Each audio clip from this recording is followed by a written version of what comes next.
o projetar, ele é uma atividade, né, que ela tem que ser feita com consciência. O projetista tem que ter consciência do que ele está fazendo, né? Então, eu já comentei isso com vocês. O projetista, ele não pode ser refém do não saber, né? Ele não pode fazer alguma coisa sem saber o que ele está fazendo ou por que ele está fazendo, né?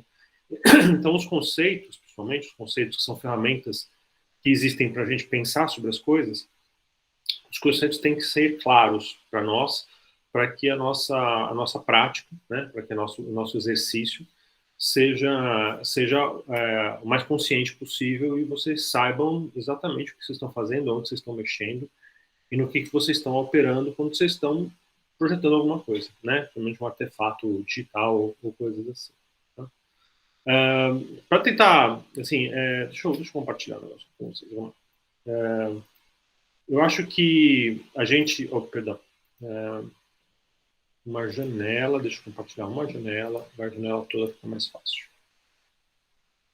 Eu acho que uma coisa que vai ajudar vocês nesse momento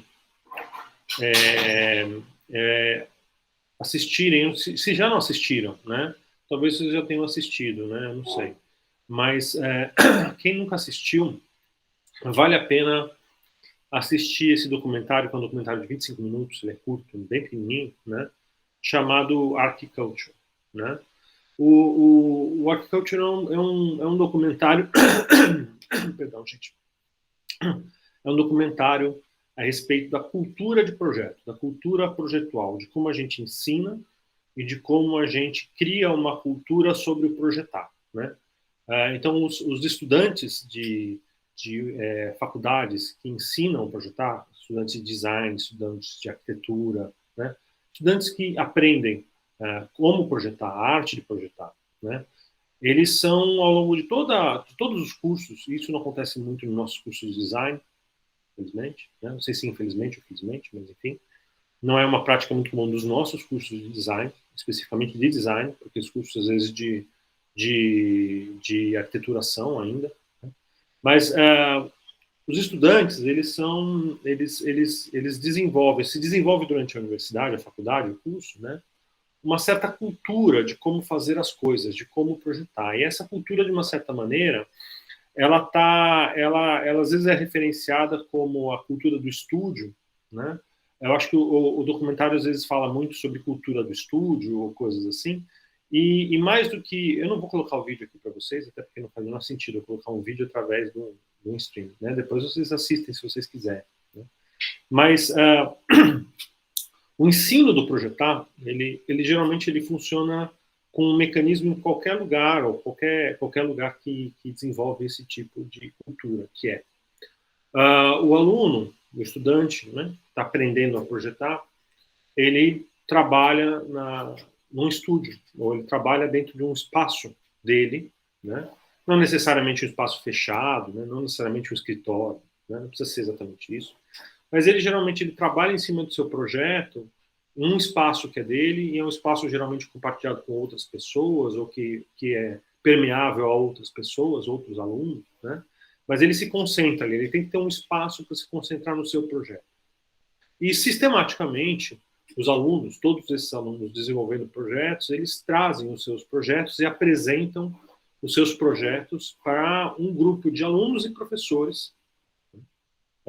E esses professores são conhecidos, né, nessa cultura projetual. Esses professores são geralmente conhecidos por metralharem os projetos, né, por descerem a lenha nos projetos, criticarem os projetos, por destruírem, às vezes eles falam assim, destruírem os projetos, né? E desculpem, perdão. E essa é um pouco da maneira. Daí os alunos voltam para o estúdio, vão repensando, refazendo, né? E essa é a prática de ensino do projeto. Quer dizer, os alunos apresentam, os professores criticam, discutem, os alunos voltam para o estúdio, discutem com seus colegas, depois trazem uma versão nova. Existe uma coisa um pouco cruel nisso, né? Que é essa prática que os professores geralmente eles, entre aspas, destroem os trabalhos sistematicamente, e é a impressão que os alunos têm, normal. de que os seus trabalhos, os seus projetos estão sendo destruídos, né? Mas não estão. Por quê? Porque a única maneira da gente ensinar a projetar, né, não dá para um professor de projeto dizer para você o que você tem que fazer. Se ele te disser o que você tem que fazer, ele não está te ensinando a projetar, ele está fazendo o projeto para você. Né? Você só está sendo o braço que executa. Então, um professor de projeto ele não pode lhe dizer o que você deve fazer. Né? E também, se ele te dizer o que ele faria, ele também não está te ensinando a projetar, ele está te ensinando a copiar, a mimetizar o que ele faria. Então, a única forma de se aprender a projetar, ou de se ensinar a projetar, é você localizar e trazer à tona, mostrar para o estudante, ou para a pessoa que está aprendendo, né, a projetar, aonde que aquele projeto pode falhar. Pode, porque pode ser que não falhe, pode ser que falhe, também não há como saber. Então, toda vez que um professor critica um projeto, ele não tem como saber se vai falhar. Ele te apresenta um risco, né? Às vezes um risco muito grande, às vezes um risco muito pequeno, mas ele geralmente te apresenta um risco onde aquilo pode dar muito errado. Né? Por quê? Porque o processo de ensino esse aluno não enxergou certas coisas e eu tenho que começar a ajudar esse aluno a enxergar coisas que ele não está vendo no seu próprio projeto. Né? Situações, contextos, possibilidades, usos, que ele não está vendo no seu próprio projeto, que ele ainda não percebeu naquilo que ele está propondo. Né? Porque ele está propondo alguma coisa com uma certa visão, às vezes bastante otimista, e aquilo nem sempre vai funcionar do jeito que a gente espera. Aliás, nunca funciona do jeito que a gente espera. Né? Sempre funciona de uma outra maneira. Mas a gente às vezes acerta. Né? Mas não tem como saber se é certo ou se é. Então, a única maneira da gente ensinar a projetar é fazer o que a gente chama de criticar os projetos. A gente tem que criticar os projetos e ajudar vocês a começarem a localizar e identificar os próprios erros, as próprias falhas, as próprias questões que às vezes não são nem erros nem falhas, mas que são os estrangulamentos, as barreiras, as dificuldades, ou as coisas que possam representar algum risco para alguma coisa, né? Um risco de insucesso. Então, o que os professores de projeto fazem, de uma maneira geral, é levantar toda essa bola, né, e mostrar que tem uma série de coisas ali que não estão legais, ou que podem não ser legais, né? E cabe ao estudante, ou cabe ao projetista, porque a gente não trata vocês como pessoas que não sabem nada, né? A gente trata vocês como pessoas que já estão projetando, né? Sabendo o que estão fazendo ou não sabendo o que estão fazendo, vocês já estão projetando, certo? Então, projetar já está acontecendo, né? Vocês não estão aprendendo a projetar, vocês estão projetando, estão aprendendo ao projetar, né? Então, o que a gente faz? A gente vai tentando fazer com que a consciência de vocês em relação ao que vocês projetam comece a notar, a entender que sempre vão haver problemas, sempre vão haver questões, sempre vão haver pontos frágeis naquilo que a gente faz e a gente só vai fazer melhor aquilo que a gente faz, que a gente sempre vai errar, até um projetista experiente erra, né, no seu projeto, comete erros, comete equívocos, mas a gente só vai ser um projetista melhor na medida que a gente é capaz de entender, de enxergar e falar assim, não, eu sei que isso pode ser uma fragilidade, um problema, mas eu acho que esse é um problema que tem que estar presente. Eu acho que isso é uma questão que tem que estar ali, né? Eu não faria de outra maneira, mesmo sabendo que aquilo pode ser uma situação, pode criar uma situação que não é desejável, né? Então, o projetista ele tem que fazer escolhas, né? O tempo inteiro ele faz escolhas. E ele tem que saber porque ele está fazendo essas escolhas e ele tem que, de fato, né, acreditar, né, que aquelas são as melhores escolhas possíveis dentro do que ele poderia estar fazendo, né? E a única maneira de ensinar isso é através da crítica, né? Então, essa é a cultura, né? É isso que mostra um pouco no Archculture, que eu acho que é uma coisa que vocês deveriam estar vendo, do dia a dia dos estudantes. Se não me falha no MIT, não tenho certeza se é no MIT que isso acontece, mas é o dia a dia deles desenvolvendo nos estúdios os seus projetos, né, as suas criações, e aqui Por algum motivo deu... Ah, anúncios. Sempre anúncios do YouTube. Perdão, gente. Agora complicou. Desculpa. Então é o dia a dia desses alunos que estão aprendendo, nesse caso a arquitetura, mas vale também para o design, né? Que é o dia a dia desses alunos desenvolvendo seus projetos no estúdio, trazendo seus projetos para as apresentações e os professores metendo bala nos projetos, né? Então, se só passar rápido aqui, talvez eu acho que dê para ver uma dessas sessões, né? The point was made, and that's it. I understood the point. They understood my point. I thought he understood my point. I thought that should be the end of it, and then there were more important things to talk about, and other people that had to talk to them, and still talking about it for 20 minutes. One thing that I always have an issue with is like students get so frustrated if they don't have a good critique. I think they misinterpret what a good critique is. I mean, by definition, it's a critique. It's a criticism. So if you go and do a critique and all the critics, all they can do is blow hot air up your ass and tell you how great the project looks, well, it's still not, to me, that's not a good critique. They didn't criticize anything. To me, a good criticism is if you can inspire enough thought based on what they see and what they hear. If it inspires enough thought, then they will criticize. Not criticize in the sense of attacking. They're going to criticize because whatever you showed them inspired enough thought that they have their own opinion about the thing now. That's a criticism.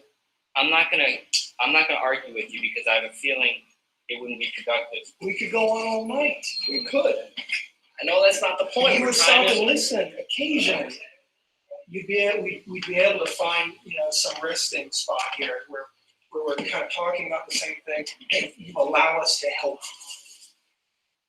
The other thing I think is sometimes very negative is the idea that the student should be trained to do a sales pitch in the Enfim, process. só uma passagem breve aí. Então, assim, e isso é bem comum, tá? Isso que aparece aí nesse momento vai ser bem comum na vida de vocês aí, nas disciplinas de projeto e no projetão, ou com o André talvez, enfim. Que é o fato de que você vai ouvir críticas e essas críticas você provavelmente não vai gostar delas, né? E é uma reação, eu diria, normal, né? É uma reação bem comum a gente, quando recebe críticas aos nossos trabalhos, né? A gente ser um pouco resistente a elas, né? Porque é isso, ninguém gosta de ouvir que aquilo que fez e que dedicou um tempo não está legal, né? Mas é a única maneira da gente poder ajudar, né? Dos professores ou qualquer outras pessoas, mentores, às vezes, né? Poderem ajudar, mostrando que existem questões ali para serem pensadas, ou que o projeto em si levantou algumas questões e que há preocupações a respeito daquilo, né? Então, é muito normal, assim, vocês ficarem resistentes e mais do que resistentes, às vezes querem retrucar, falar, não, o professor está errado. É normal, eu também já fui aluno, já passei por isso, sei que é isso mesmo, a gente fica assim, a gente se sente assim. Mas o grande lance da crítica não é você nem responder, é você ouvir. É só você ouvir tudo que foi criticado e refletir a respeito do que foi criticado depois, com calma, né? Então você ouve tudo aquilo que as pessoas têm a dizer, mesmo que você não concorda, né? E você carrega aquilo para refletir a respeito, né? Para pensar a respeito. Será que existe alguma razão naquilo que foi falado? Ou será que as pessoas que falaram as coisas estavam viajando e não faziam ideia do que estavam falando, né? Não tem ideia do que é a coisa, não entenderam, né? Será que as pessoas não entenderam mesmo ou há alguma questão ali que, de fato, precisasse ser pensada a respeito, né? Então, a crítica não é de novo, a crítica não é falar para você o que você deve fazer. Então, toda vez que os professores de projeto criticam o seu trabalho, falam, isso está errado, você não deveria fazer assim, acho que você deveria fazer tal coisa. Isso, na verdade, não é uma crítica. Isso é um professor dizendo para você o que ele faria, né? E isso não ensina absolutamente nada. Isso é o que ele faria, e não o que deve ser feito. Que é uma terceira coisa, que nem o professor tem como saber, porque ele não tem a pesquisa e o envolvimento e a busca necessária para, de fato, saber qual é a resposta que vocês deveriam estar buscando, né? Então, a crítica é quando a gente levanta questões e fala, isso aqui não sei, hein? Não sei, tenho dúvidas a respeito. E aí você tem que carregar aquilo e falar assim, eu tenho que pensar sobre isso. Talvez aquilo que eu tenha feito está certo, sim. Então, talvez aquilo que eu projetei, que eu criei, que eu elaborei, que as pessoas não gostaram, falaram mal, talvez esteja certo, sim. E talvez não esteja. Então eu tenho que investigar, eu tenho que olhar para essas questões, eu tenho que tratar dessas questões com um certo ceticismo, né? Um certo distanciamento, essa é a palavra que a gente às vezes usa, se distanciar um pouco daquilo que eu criei e tentar olhar isso com outros olhos, né? Será que as pessoas que falaram mal, têm um pouco de razão no que eles estão falando, ou será que as pessoas não fazem ideia do que eles estão entendendo? E o mais curioso, às vezes, tá? Para que vocês saibam, a mesma pessoa que falou mal de alguma coisa hoje, na semana que vem vai olhar para a mesma coisa que foi mantida e vai falar super bem, né? Por que isso? Porque a crítica, ela não é o questionamento que se levanta, ele não é uma certeza, né? Ele não é uma garantia de nada. Ele é meramente uma possibilidade de alguma coisa. Então, aquilo que pareceu uma possibilidade em um momento pode não surgir como essa possibilidade em outro momento, né? Então, não existe essa coerência, vamos colocar assim. O professor criticou tal coisa, ele sempre vai criticar aquela mesma coisa enquanto não mudar. Porque a questão não é fazer vocês mudarem alguma coisa. A questão é fazer com que vocês pensem a respeito de alguma coisa e verifiquem se aquilo precisa ou não precisa ser mudado. O professor não está falando para vocês, mude isso. O professor está falando assim, me parece que aqui pode ter um problema. Vá investigar, vá observar, vá analisar, e se você achar que você deve mudar, você muda. Você não pode mudar o seu projeto porque alguém falou para você mudar o projeto. Se você está fazendo isso, você não está projetando. É outra pessoa que está projetando no seu lugar, entende?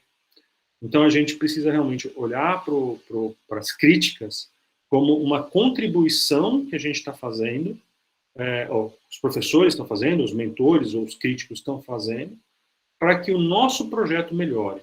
E a boa notícia é a seguinte, geralmente, tá? Em raras situações isso não é verdade, mas geralmente, as coisas que não são faladas são difíceis de engolir, inicialmente, mas depois que passa muito tempo, e às vezes até depois que passa, o nosso projeto está entregue, né? Aí você vai olhar para o teu projeto, para colocar no portfólio, coisa assim, você olha para o teu trabalho e fala assim, nossa, não é que isso não está legal? Que eu deveria ter feito aquilo que me falaram, aquela crítica que me fizeram fazer a razão, eu deveria ter feito isso de uma maneira um pouquinho diferente. Então, a boa notícia é que, assim, geralmente as críticas que são feitas, né, quando passa esse momento de resistência, quando passa essa sensação de que as pessoas não entendem nada, sou eu que sei disso daqui, e você olha com um distanciamento de fato para aquilo que você fez, você percebe que muitas delas tinham muita razão, assim, tinham muita razão de existirem, né? E que se você pudesse repensar o teu projeto, né, porque geralmente eles já foram entregues, já estão lá, mas se você pudesse repensar o seu projeto, talvez você fizesse diferente, né? Então essas críticas, de fato, realmente, depois com o tempo, né, elas começam a reverberar e fazer algum sentido. Somos nós que não temos a maturidade, se eu posso dizer assim, né? Nós temos aí a capacidade emocional e a maturidade, né, de ação para receber essas críticas, para receber essas questões de uma maneira positiva e de uma maneira entendendo que isso está tentando nos ajudar a melhorar, né? É um processo que leva muito tempo para a gente começar a adquirir esse traquejo, né? E vou dizer para vocês, como projetista, que assim, depois de muitos anos fazendo isso na minha vida, né, algumas décadas fazendo isso na minha vida, mesmo assim, às vezes eu sou bem resistente quando eu ouço uma crítica a alguma coisa que eu fiz, né? Então, mesmo com experiência, mesmo ensinando isso para vocês, né, na hora, Gali, no momento em que você realmente apresentou aquele trabalho, você tem o maior orgulho dele, e você ouvir alguma coisa falando isso que é um banho de água fria, às vezes a gente não consegue lidar bem com essa situação, ou com receber essas visões e essas outras perspectivas, né, essas questões, tá? Então, acho que é muito legal vocês darem uma olhada com calma nesse documentário, porque ele vai, de uma certa maneira, ajudar vocês um pouco a entenderem por que essa relação em sala de aula acontece, por que esse processo com os professores, as críticas, por que ele está se desenvolvendo dessa maneira nos projetos que vocês estiverem fazendo, né? E por que isso, na verdade, é bom para vocês, né? Apesar de não parecer, e quando a gente sente na pele, não parece nada bom, né? Mas, na verdade, isso é um processo positivo. A má notícia, e existe uma má notícia aqui, é que, principalmente nos cursos de design, por algum motivo que até hoje eu nunca entendi, nos cursos de design, né? E mais especificamente nos cursos de design que tem uma predominância na antiga área de programação visual, ou seja, na área gráfica, né? Nos cursos que têm uma origem com mais ênfase no design gráfico do que no design de produto, no design de produto isso acontecia mais, mas no design gráfico, por algum motivo que eu até hoje não consegui identificar, entender por quê, mas essa cultura de projeto, ela nunca se estabeleceu, né, nos nossos cursos no Brasil, na área gráfica. Me dá a impressão, sempre me deu a impressão, e eu posso estar completamente equivocado a esse respeito, que essa questão da cultura projetual não aconteceu nos cursos com ênfase na área gráfica, porque o design gráfico, principalmente, a programação visual, que é a origem, né, o antigão lá, ele sempre teve uma relação muito mais imediata e muito mais próxima no projetar com o artefato construído, né? Então, quando você projetava um artefato gráfico, o teu projeto ele já era praticamente o artefato construído, né? Então, não havia um distanciamento muito grande entre a representação do artefato e o artefato propriamente dito, que é uma coisa que acontece muito mais na arquitetura, que acontece muito mais no design de produto. Por quê? Sei lá, vou projetar um carro. Projetar o carro significa que você vai, no projetar, representar o que deverá ser o carro. E você não vai construir o carro, você não vai montar o carro para projetar. Na área gráfica, a gente praticamente montava o produto final, a gente só não rodava isso numa gráfica em escala, você não produzia 5.000 cópias, você produzia uma, né?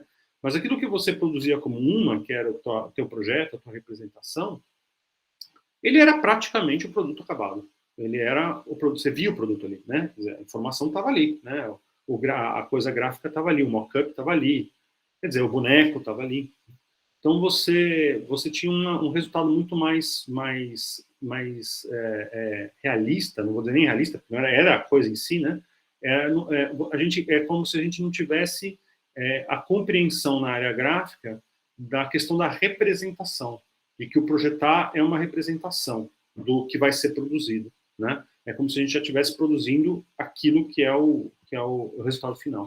Mas isso é só uma especulação, tá, gente? Eu não posso dar nenhuma certeza que foi esse realmente o motivo que fez com que essa cultura do estúdio, né, se desenhar, elaborar, construir, discutir com os colegas, refazer, montar um boneco, montar um mock-up, levar esses esboços para serem apresentados, para tentar explicar o que você está pensando, como é que você está querendo fazer, levar um monte de bordoada de professor, né, para voltar para o estúdio.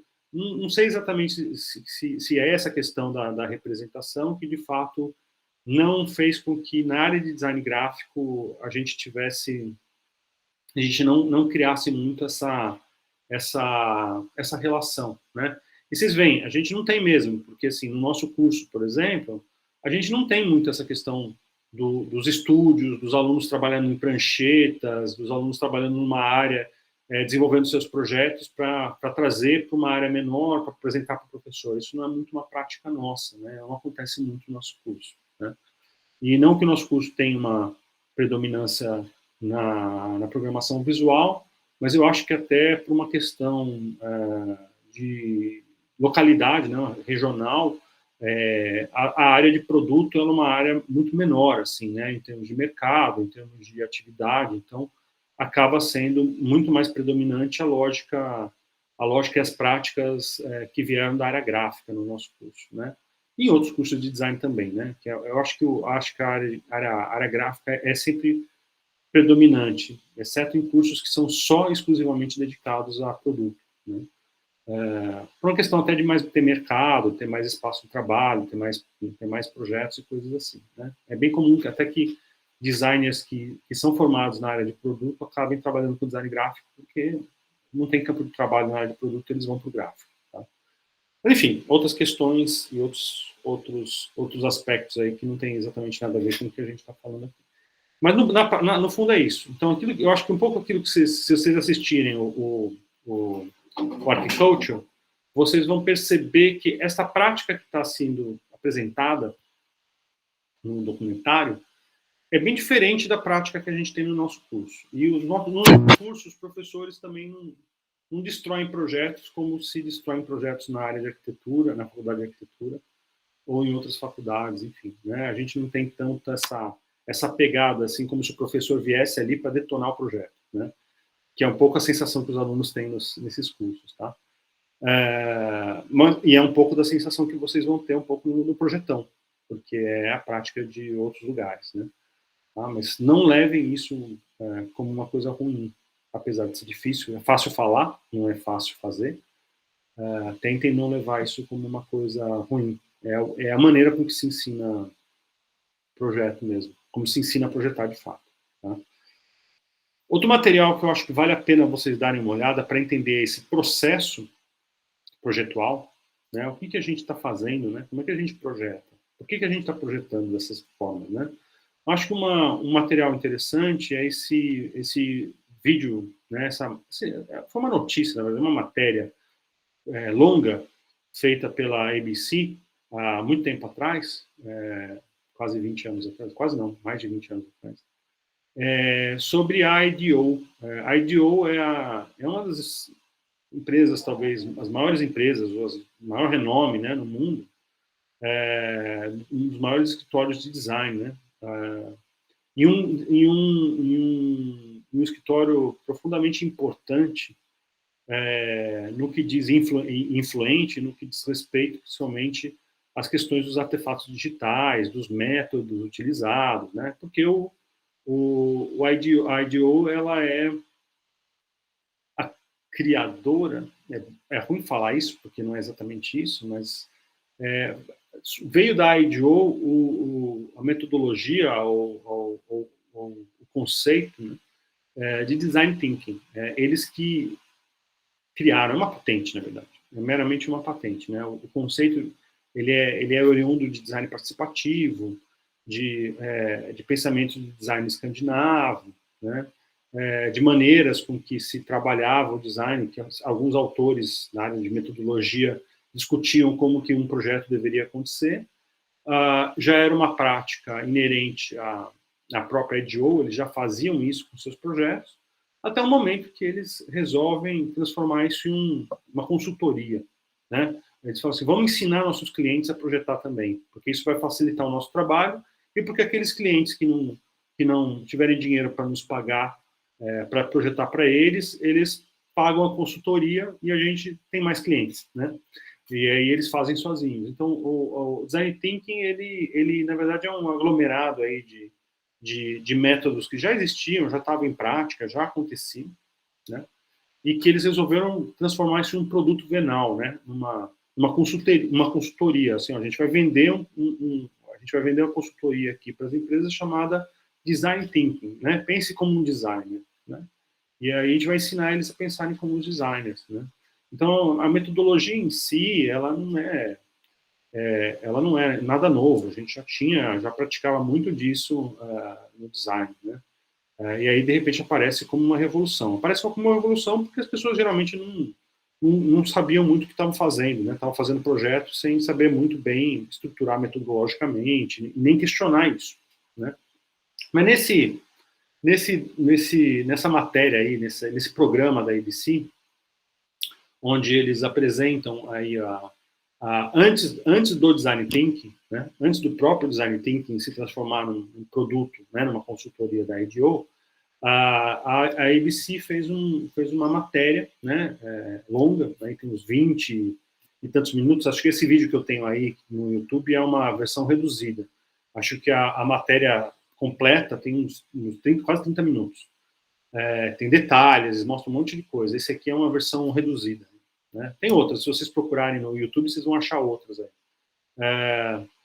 Mas aí, nesse documentário, eles mostram o processo de como a IDEO projeta, né? Então, eles pegam um caso específico, né, uma demanda de um cliente, né, que é ter um carrinho de supermercado melhor, né, e fazer uma inovação num carrinho de supermercado, E aí eles mostram um processo multidisciplinar de projeto, né? Uma equipe multidisciplinar, como é que essa equipe trabalha, o que ela vai fazer. Ela vai buscar norteadores, eles vão buscar pontos essenciais para o projeto, eles vão fazer testes, eles vão elaborar algumas coisas, umas ideias, vão apresentar, vão ser criticados.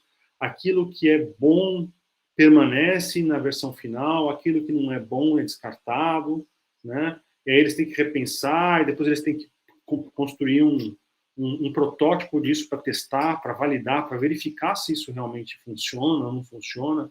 Então, todo esse processo, né, de encontrar a solução para um problema, encontrar a solução inovadora para um problema, né, está um pouco demarcado, está um pouco mostrado dentro desse vídeo do Deep Dive. Né, que antes de chamar de Design Thinking, né, a IDEO chamava o método interno deles de mergulho profundo, Deep Dive. A gente imerge no problema, a gente mergulha no problema, e a gente vai tentar entender o que está envolvido nesse problema, as questões todas, vai construir ideias, vai testar ideias, vai verificar se essas ideias são a resposta. Antes mesmo de construir um protótipo, a gente vai verificar se as ideias, as concepções que a gente tem são realmente respostas para o problema, né? E depois que a gente tiver alguma certeza sobre isso, a gente vai construir algo, testar e validar se a solução que a gente tem é ou não é a resposta para o problema, e se não for, vai começar o processo todo de novo, né? Então é muito comum a gente começar o processo várias vezes, é o que a gente chama de iterar, né? Fazer várias iterações da solução até a gente refinar e afinar, né, o resultado a uma boa solução que realmente vai atender a necessidade, seja do público, seja do cliente, seja de quem for aí, que sejam os pontos importantes aí do nosso projeto. Então, o Deep Dive também não vou mostrar, né, nem vale a pena, mas vocês com calma assistam, né, se der tempo, se puderem, para vocês entenderem o processo, né, o processo de projetar, o processo que vocês vão estar colocados, né, em curso, né. Então, a partir de agora, vocês vão começando, né, a entrar no projeto de vocês, a entrar em um projeto, né, e o processo pelo qual vocês vão ser conduzidos, o processo pelo qual a jornada, a gente chama de jornada, a jornada do projeto, né, o caminho que vocês vão fazer até a solução, até no final, lá chegar na solução, é um pouco esse caminho que está aí demarcado. Então, quando a gente vê esse processo, vocês percebem o quanto ele é incerto, o quanto ele é cercado de incertezas, o quanto ninguém tem como saber se a resposta é a resposta certa logo de cara, o quanto o tempo inteiro a gente está buscando verificar se aquilo que a gente acredita ser a resposta é uma resposta, ou não é uma resposta. Não tem como ter certeza, muito menos os professores, né? Não tem como ter certeza. A gente não sabe qual é o caminho ou qual é a solução. A gente está buscando possibilidades de solução e está o tempo inteiro tentando se certificar, né, de que aquilo responde bem, né? E um dos grandes segredos aí que se fala muito claramente aí no Deep Dive, né, é que o projetar, né, o bom projeto é aquele projeto que erra rápido. Porque todo projetar é baseado em erros. A gente erra o tempo inteiro.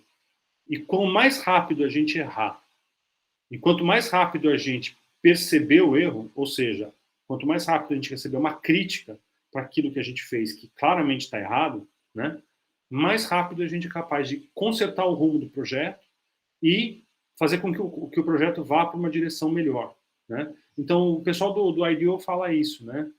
Quanto mais rápido você errar, melhor. E quanto mais rápido você perceber o erro, melhor ainda, né? Por quê? Porque o erro não se perpetua. Porque o equívoco não se perpetua no projeto. O grande problema dos projetos é que a gente perpetua os erros. E a gente só vai se dar conta que tem alguma coisa errada, completamente equivocada, quando já não tem mais jeito, não tem mais o que ser feito, né? Então, essa é a pior situação que existe, né? Que aí seu tempo inteiro foi jogado fora, né? Quando a gente faz alguma coisa, a gente já tem que ter na cabeça que aquilo que a gente está fazendo é naturalmente errado. A gente pode, eventualmente, até ter acertado em alguma coisa, mas o que a gente está fazendo já é, por premissa, errado. E a gente tem que descobrir exatamente quais são os erros, consertar esses erros e seguir adiante. E aí descobrir novos erros, consertar esses erros e seguir adiante. Então a gente vai, cada degrau que a gente sobe no projetar é um degrau que está apoiado em erros do passado, em erros que você já cometeu e que você está melhorando, aperfeiçoando e tirando um pouco, né? Como que eu posso dizer? Você está, através do próprio erro, encontrando alguma coisa que pode ser mais acertada. A gente não tem certeza, mas é mais garantido de que aquilo que a gente consertou seja mais certo do que aquilo que a gente não olhou que está errado, né? Então, novamente, volta a questão da crítica, né? Sem a crítica, sem ouvir crítica do projeto, a gente vai demorar muito tempo para fazer isso, né? E aí o projeto, né, vai ser uma lástima, vai ser uma desgraça. Eu lembro quando eu era estudante que eu tinha muitos colegas, gente, que tinham medo, literalmente medo. É medo mesmo, a gente fica com medo, né? Dependendo da intensidade da crítica e da violência com que o nosso projeto é tratado, né? A gente não é tratado com violência, mas o nosso projeto e o nosso projeto reflete um pouco daquilo que a gente pensa. Então, de certa maneira, a gente está sendo tratado com uma certa violência, né? De tal maneira o assalto que os professores faziam nos nossos projetos, e muitas vezes os meus colegas, e até eu, a gente sentia medo de apresentar o nosso projeto para alguém, né, para algum professor, para um conjunto de professores, porque pelo menos na minha formação era isso, um conjunto de professores muito parecido com o que a gente faz no projetão, né, que são vários professores juntos, né? Então a gente ficava com medo, e isso é um problema porque a gente, quando você não apresenta e quando você não mostra aquilo que você fez, quando você não expõe aquilo que você está tentando fazer, quando você tenta ficar num lugar mais seguro, mais garantido, não vou falar isso, que isso pode ser polêmico, aí não vão gostar, vão falar mal. Quando você não se expõe, quando você não expõe aquilo que você está tentando dizer no seu projeto, você não vai ser criticado. E não sendo criticado, os erros não vão aparecer. E se os erros não vão aparecer, eles vão se perpetuar até o final, até um momento onde vai ser inevitável apresentar. E aí não tem mais muito o que fazer. Aí o erro já está lá. Você fez 3 meses de projeto, faltam 2 semanas para você apresentar o teu projeto, e você acabou de descobrir que tem um negócio que estava lá desde o começo, que você não quis falar a respeito, não quis mostrar, não quis dizer nada, quis deixar ali meio escondido na coisa, e que aquilo é uma desgraça. Não tem mais para onde correr, né? Você já está com o projeto lascado, e não vão ser 2 semanas que você vai consertar 2 meses, 3 meses de erros e de coisas construídas em cima de erros que não foram consertados, né? Então, não é bom para o projeto que a gente omita, que a gente não queira expor, que a gente não queira apresentar certos conceitos e certas ideias com medo que eles sejam criticados, tá? Isso só prejudica a evolução do seu próprio projeto, porque é o erro que vai ajudar vocês a acertar. É só errando que a gente consegue entender aonde que está o acerto, né? E é só errando muito, diga-se de passagem. Não é errar pouco, não, tá? É errando muito, né? E é natural que se erre. É absolutamente natural que a gente erre. Eu acho interessante uma concepção escandinava, né, que é muito comum que é completamente diferente do que a gente tem aqui, né? Uma certa concepção do design lá. O designer, de maneira geral, Dinamarca, né, Holanda, Finlândia, né, esses países que são do norte da Europa, que tem um design, né, uma qualidade, né, impressionante, né? Os designers, os profissionais, né, os profissionais de design, eles não são encarados como se eles fossem grandes especialistas, né? Como se eles fossem a pessoa que sabe tudo a respeito de design, então o que ele fala é a verdade, e ele sabe o que ele está falando, e ponto final. É parte da cultura escandinava, de uma maneira meio generalizada, essa ideia de que todo mundo todo mundo, independente se a pessoa é um médico, se é um engenheiro, se a pessoa não tem nem formação, né, é uma pessoa que não fez faculdade, todo mundo tem conhecimento, né, a respeito das coisas. Então, o designer ele não é visto como um cara que é uma autoridade naquilo. Ele só é visto como uma pessoa que tem mais experiência e que resolveu dedicar o seu trabalho a fazer isso, né? Então, de uma certa maneira, ele tem mais atenção ao design do que as outras pessoas, mas ele não é melhor do que ninguém, né? Então, toda vez que o designer vai atuar para criar alguma coisa, para resolver um projeto, para fazer alguma coisa nesse sentido, ele não é visto como alguém que está além dos outros, que é superior aos outros no projetar. Ele é visto como uma pessoa como qualquer outro ali, é capaz de fazer a mesma coisa. A única diferença é que aquele cara, a atenção dele é só para aquilo.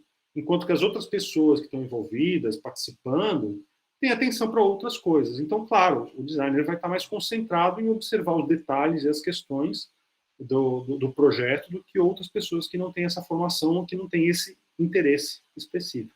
Então, é meramente isso, é uma diferenciação muito importante, porque aqui para nós, né, na nossa realidade, geralmente a gente trata as pessoas que têm uma certa formação acadêmica, como se eles fossem autoridades naquilo que eles estão fazendo. Então, é quase que a opinião e a posição desses profissionais não pode ser discutida, né? Não pode ser questionada. Então, se o designer falou que é assim, tem que ser assim, né? Se o engenheiro falou que tem que ser dessa maneira, tem que ser dessa maneira, né? Então, as coisas não são muito colocadas no mesmo nível, né? Como se os profissionais estivessem além e o que eles falam é o que é e eles não erram. Esse que é o problema. É como se esses profissionais não errassem. É como se médicos não errassem, como se designers não errassem, né? É como se não houvesse a possibilidade de um profissional desses errar. E aí cria em nós toda essa cultura de ser da aversão a errar, a cometer um erro, né? Como se isso não fosse aceitável, né? Por parte de um profissional formado. O profissional formado não pode errar. Na verdade, todos os profissionais erram e a nossa profissão de design, é uma profissão baseada no crescimento a partir do erro, né? Aquilo que nunca foi feito, do qual a gente não tem nenhuma informação, provavelmente vai conter muitos erros e muitos problemas. A segunda vez que alguém for tentar fazer alguma coisa e vai conhecer os erros que deram na primeira coisa que foi feita, a segunda coisa vai ser melhor, vai resolver esses problemas, né? Então a gente vai aprendendo com os erros e vai aperfeiçoando aquilo que foi feito, né? Esse é o princípio aí da nossa profissão, né?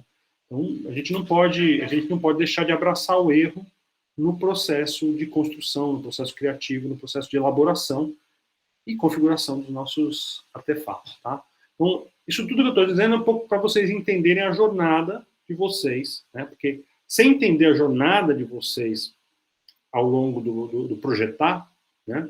Entender por que vocês vão ser submetidos a certas questões, a certas situações, por que vocês vão ser questionados sobre certas coisas. Se você não entende que essa é a jornada para o teu produto final, para o teu projeto, está redondinho lá no final, ele está com todas as arestas aparadas, aquela pedra bruta inicial, que tinha muito valor, é um diamante, mas é um diamante no formato de pedra bruta.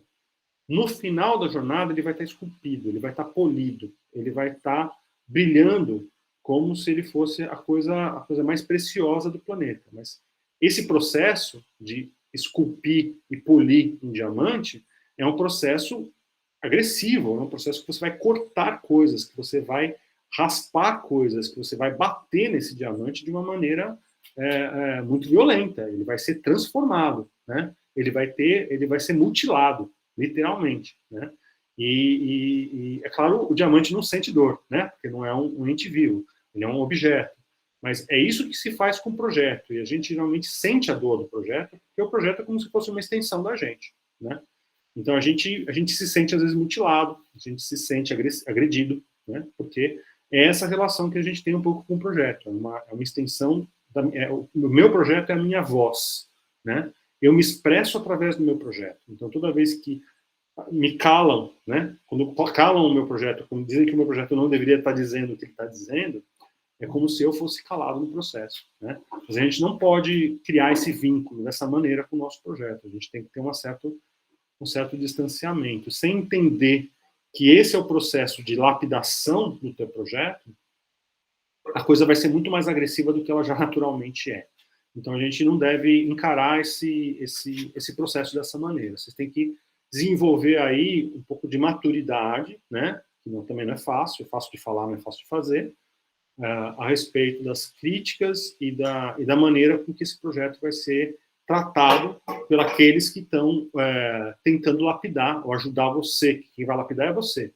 Ajudar você a lapidar esse diamante bruto, se assim posso dizer. Né?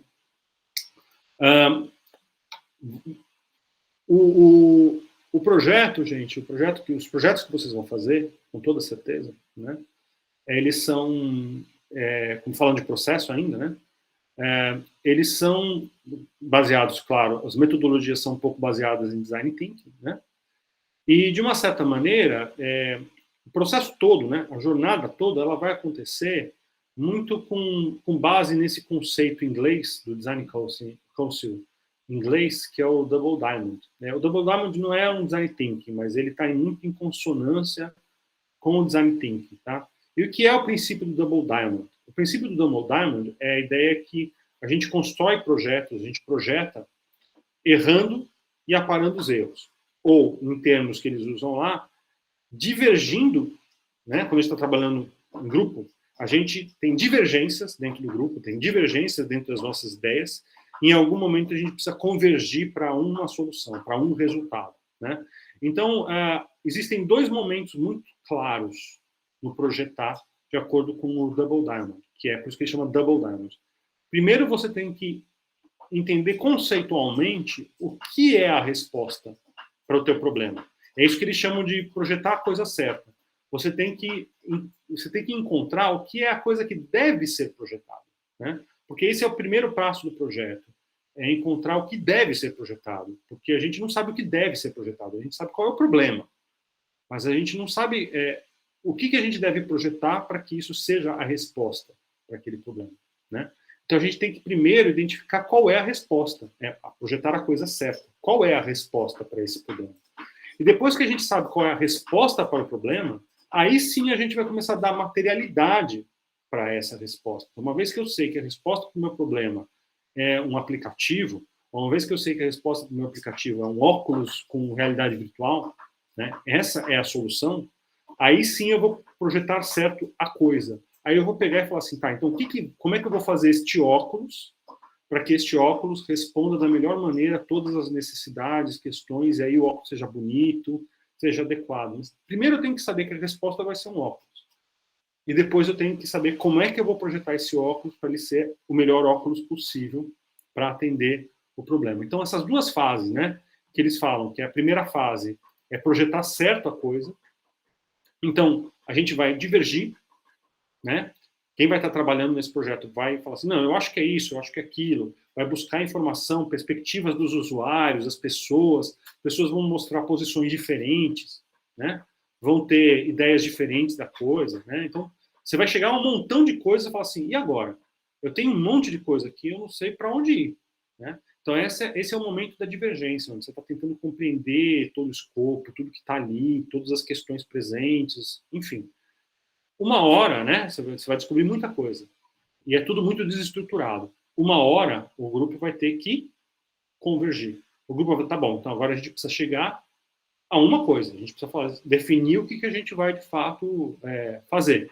E aí a gente vem para a fase da convergência. Então a gente vai ter daquele conjunto de um monte de coisa, um monte de ideia, um monte de possibilidade, um monte de problema, um monte de questão, definir assim, não, o que responde ao nosso problema, aquilo que a gente está tentando solucionar, é tal coisa, tal coisa, tal coisa. São questões norteadoras. Quer dizer, eu sei que para responder esse meu problema, eu preciso que o meu projeto faça tal coisa e faça tal coisa.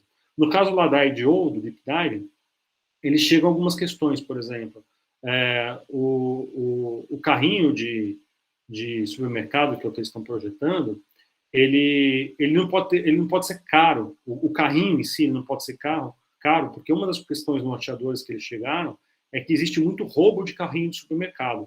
Então, o carrinho não pode ser um produto valioso, porque se ele for um produto valioso, vão roubar. Então, uma das coisas que eles chegam lá é isso, essa é uma questão norteadora. Se eu projetar um carrinho que ele é caro, essa não é uma boa resposta. Ele tem que ser um carrinho barato, né? Ou ele tem que ter alguma característica que faça com que ninguém queira roubar esse carrinho, né? Isso é uma questão norteadora. A solução precisa ter essa característica. Outra que eles levantaram é que ele tinha que ser seguro, porque tem muito acidente com o carrinho. Por incrível que pareça, tem gente que tenta subir no carrinho e correr com ele, se acidenta e vai parar no hospital, né? Então, eles sabiam que esse carrinho que eles estavam projetando precisava ser seguro para não ter acidente, por exemplo. Ele tinha que endereçar essas questões, né? Senão não seria uma boa resposta. E tem mais umas outras, eu acho que são 4 questões chaves que eles chegam lá no processo, que são questões absolutamente norteadoras. Se eles não responderem a essas 4 questões bem com a solução, aquela não é uma solução aceitável, né? Então, é isso que a gente chega nessa primeira fase. Agora que eu tenho essas 4 questões, eu sei o que eu tenho que fazer, eu sei o que eu tenho que responder. Antes eu não sabia.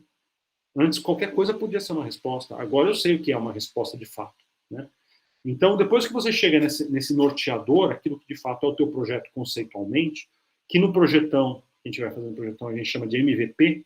O MVP não é um artefato, não é um objeto. O MVP é uma resposta conceitual. Ó, o meu projeto ele tem que fazer isso, fazer aquilo e fazer aquilo muito bem. Ele tem que fazer essas coisas muito bem. Ele tem que solucionar essas questões. Uma vez que você chega nisso, aí é a hora de projetar certo a solução. E aí sim dá materialidade a ela. Aí a gente vai ter que realmente desenhar, elaborar um protótipo, mostrar como é que isso vai ser materialmente, né? E aí a gente passa para esse segundo momento de divergências novamente, que é onde a gente chega a ter um monte de ideia de como materializar isso, um monte de possibilidade, né? Você vai ter muitas ideações, muitas possibilidades materiais de como fazer isso. Em algum momento você vai ter que de novo convergir para falar, não, a solução material vai ser desta maneira. Então você vai pegar aquele conjunto de possibilidades e falar, não, essa não vale, essa não quero, essa não está bonita, essa está feia, vai ser essa aqui. E aí sim você vai chegar numa solução de projeto materialmente constituído, com interface, blá, blá, blá, gráfico, né? Então tudo isso, e vai testar, e vai verificar com as pessoas. E aí você vai verificar com as pessoas e vai descobrir que aquilo não atende perfeitamente a proposta, que as pessoas não gostaram, que as pessoas têm críticas, que as pessoas acham que tal coisa não está legal. E aí o que você faz? Aí a gente vai entrar nas iterações. Esse processo todo de novo, várias vezes, até o diamante ser polido e lapidado e virar uma pedra brilhante, reluzente, preciosa, com valor inestimado. Quer dizer, esse processo todo é feito tantas e tantas vezes que no final desse processo você lapidou o diamante, né? Então, essa divergência, convergência, divergência, convergência. Esse processo de ir e vir vai acontecer diversas vezes ao longo do projeto. E tem que acontecer ao longo do projeto. Por isso que é tão dialógico. A gente fala que é dialógico, é um diálogo o tempo inteiro, uma conversa. Você mostra, você ouve, você mostra, você ouve, né? Então é um processo que tem esse ir e vir o tempo inteiro, né? E ouvir é muito importante, né? Deixa eu aproveitar e vir para cá. Antes mesmo de apresentar isso aqui, deixa eu ver se eu pego um negócio para falar para vocês. Já vou falar mais especificamente de interfaces e as diferenças, né? Mas é o que eu chamo de AX, né? AX é o famoso projeto com base no achismo. Não pode ser o projeto não pode ser com base no achismo. Não dá para ser com base no achismo, né? Todo projeto tem que ser baseado em evidência. Você tem que ter evidência, né? Você tem que ter teste. Você tem que perguntar e ter de várias pessoas e ouvir o que várias pessoas vão dizer para você ter um mínimo de base para saber do que você está falando, né? Então, assim, você tem que coletar informação, você tem que coletar exemplos, você tem que coletar referências, você tem que ver pessoas fazendo coisas e, através do que você vê as pessoas fazendo, você coleta uma evidência de alguma coisa, né? Então, o projeto, todo projeto dialógico, né? Existem métodos que não são dialógicos, tá, gente? Existem métodos que vão para uma outra direção. Mas todo projeto que tenta trazer solução para as pessoas de maneira real, né, que tendem a atender os problemas das pessoas, ele tem que ser dialógico, ele tem que dialogar, né, ele tem que se mostrar para a pessoa que vai usar, a pessoa tem que usar e falar, não sei, eu não gostei. Mas não gostou por quê? Ah, porque é feio. Ah, porque não é muito prático. Ah, porque é desconfortável de usar. E aí você volta para a prancheta, redesenha, repensa, refaz, leva de novo. Vamos ver agora. Então, é um diálogo que tem que ser feito com as pessoas que vão usar, com as pessoas que são afetadas, que às vezes não é necessariamente quem vai usar, mas quem é afetado no processo, né? Então, o projeto ele não pode ser com base no achismo, né? No que eu acho, na minha opinião, né? Isso é terrível, isso vai levar a desvios que não são nem erros, né? Quando você faz um projeto baseado no que você acha, você não está errando, você está acertando para você mesmo, né? Você está reforçando o teu viés de confirmação, né? Então, você sempre vai acertar. Com base naquilo que você acha, você sempre vai acertar. Ou seja, você vai coletar todos os erros possíveis numa coisa só. É um desastre. É um absoluto desastre, né? Então, tudo aquilo que você encontra, né? Tudo aquilo que você observa, tudo aquilo que você vê no uso das pessoas numa situação, tudo isso é evidência. Evidência não é necessariamente um estudo estatístico que mostra alguma coisa. Uma coisa que você vê, né, em algum lugar é uma evidência. Então a gente registra, a gente tira foto, né? Eu tenho um livrinho, não está aqui comigo, está na minha casa em Recife. Como vocês podem ver, eu estou na praia, né? Estou aqui inclusive dando aula da praia.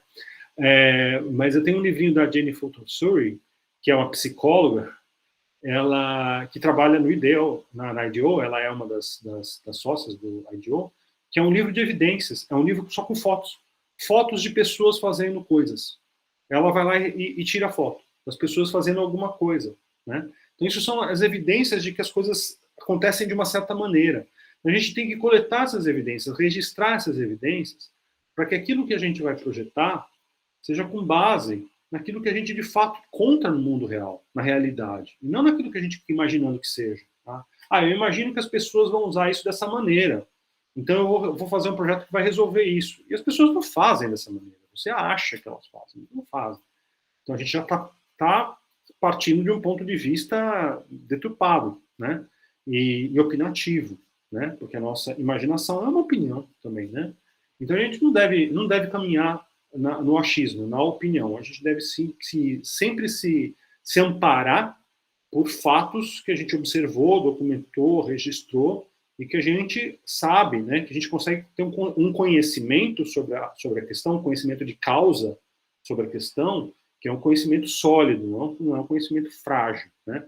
Porque o segredo, quando o pessoal do IDEO fala lá no Deep Dive, é esse. Quando você vai projetar alguma coisa, você tem que rapidamente se tornar um especialista sobre aquela coisa, né? Você tem que se tornar uma pessoa que entende daquilo como um especialista, só que você não teve o tempo que o especialista tem para entender. Então você consulta o especialista, você fala com o especialista, você vai em campo olhar as pessoas, você vai ver o que está acontecendo, você vai tentar trazer o máximo de evidências que você conseguir para que você possa elaborar um conhecimento sobre a questão, mesmo não tendo formação, pesquisa científica, né?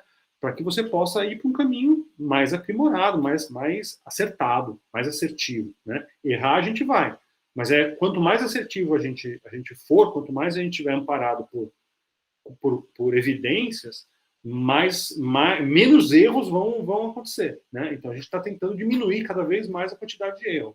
Então é isso, sem as evidências a gente vai alargar essa quantidade de erros enormemente. Então, não é o bom caminho, né? Ainda que existam metodologias aí que se baseiam puramente na especulação. Tá? Qual é o resultado? É um erro, como qualquer outro, e que pode ser aperfeiçoado e aprimorado, né? Mas, muitas vezes, pode ser considerado um grande desperdício de tempo e recursos. Né? Então, a gente tenta otimizar isso ao projetar. Mas quem gosta de outros métodos autorais, métodos especulativos, e não tem problema com os recursos, né? E com tempo, com dinheiro, tudo bem. É um caminho também, não deixa de ser um caminho, né? Enfim, então o tempo inteiro vocês vão ter que dialogar com pessoas ao projetar. Ou, pelo menos, se vocês quiserem adotar uma metodologia de projeto, que é uma metodologia de projeto dialógica, uma metodologia de projeto baseada em design thinking, ou outras metodologias que não são baseadas em design thinking, mas são participativas, né? A gente tem que, de fato, estar ali conversando, dialogando com pessoas, usuários, pessoas que são responsáveis pela venda do produto. Se esse produto vai ser vendido, você tem que fazer alguma coisa que um vendedor consiga vender. né? Pessoas que vão gerenciar os resultados disso. Então, você está criando lá um serviço, tem um monte de gente dentro de uma empresa que tem que lidar com as interações disso, tem que gerenciar. Então, como é que vai ser a vida desse cara que vai gerenciar isso? Pensem, para dar um exemplo para vocês, na vida dos coordenadores, né? Eu e a Ana Emília, nesse momento, que nós temos que gerenciar questões através do SIGA, né? O SIGA é um desastre, todo mundo sabe, e ninguém nega isso, ninguém tem vergonha de dizer que o SIGA é desastroso, né? É desastroso para os alunos que usam, mas ele poderia até ser bom para os alunos que usam. O problema, pelo menos para mim e para a Ana Emília, é que ele é desastroso para quem gerencia, né? Então, a nossa vida para gerenciar o curso, para resolver questões do curso, é um desastre. Mesmo que ele fosse lindo e maravilhoso para os alunos, as coisas continuariam não sendo muito boas, porque se a pessoa que vai precisar gerenciar e trabalhar em cima daquilo não consegue fazer, é difícil, é trabalhoso, é burocrático, é infernal, o resultado vai ser ruim de qualquer maneira, ainda que ele possa ser lindo e maravilhoso para o outro lado do balcão, né? Então, a gente tem que considerar todas as pessoas que estão envolvidas com essa solução, com esse projeto. Não apenas quem é o consumidor ou o usuário final daquilo que está sendo projetado, né? Conversar com todo mundo que se envolve ou que participa do ciclo de vida. A gente chama de ciclo de vida da solução, né? Que é por onde ela passa, por quem ela passa, por onde ela vai, por onde ela vem, né? A gente tem que ter esse diálogo com todo mundo, tá? É isso que a gente chama lá em projetão de escuta altruísta, né? Que é alteridade, essa competência de você saber que você não é o centro da questão, não é o que você acha, né? Não é você que importa. São as outras pessoas que vão usar a solução, que vão trabalhar com a solução que importam. Não é o outro que importa, né? É o outro que está satisfeito. Isso que importa, não sou eu que está satisfeito, né? E esse exercício é de alteridade, né? De você se tirar da equação e falar o que é importante isso funcionar para aquelas pessoas que estão ali, não para mim, já é um exercício de maturidade difícil de se fazer, porque geralmente a gente projeta para a gente mesmo, tá? A gente projeta para resolver as nossas inquietações, e não as inquietações das outras pessoas, né? Então, alteridade é essa capacidade de você pensar no outro, não em você.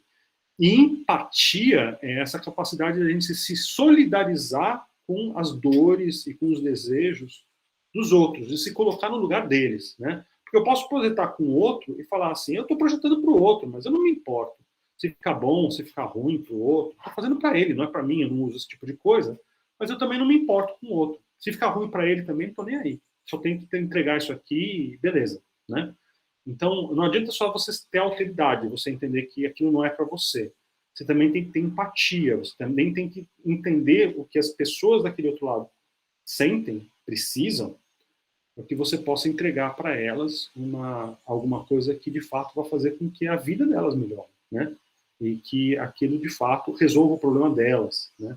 Então, no momento que você se coloca no lugar delas, entende a questão pelo ponto de vista delas, você vai ter mais facilidade de entender o que você precisa fazer para responder aos problemas, tá? Então, em projetão, principalmente em projetão, a gente chama isso de escuta altruísta, essa sua capacidade de ouvir o outro. De ouvir o outro realmente com a vontade de entender o que o outro precisa, né? E é um exercício altruísta, é um exercício de fazer pelo outro e de ser capaz de ouvir o que essas pessoas estão colocando e não colocar aquilo que você acha por cima do que os outros realmente estão lhe dizendo, né? Não é um exercício tão fácil quanto parece. É um exercício, na verdade, muito difícil de ser realizado, tá?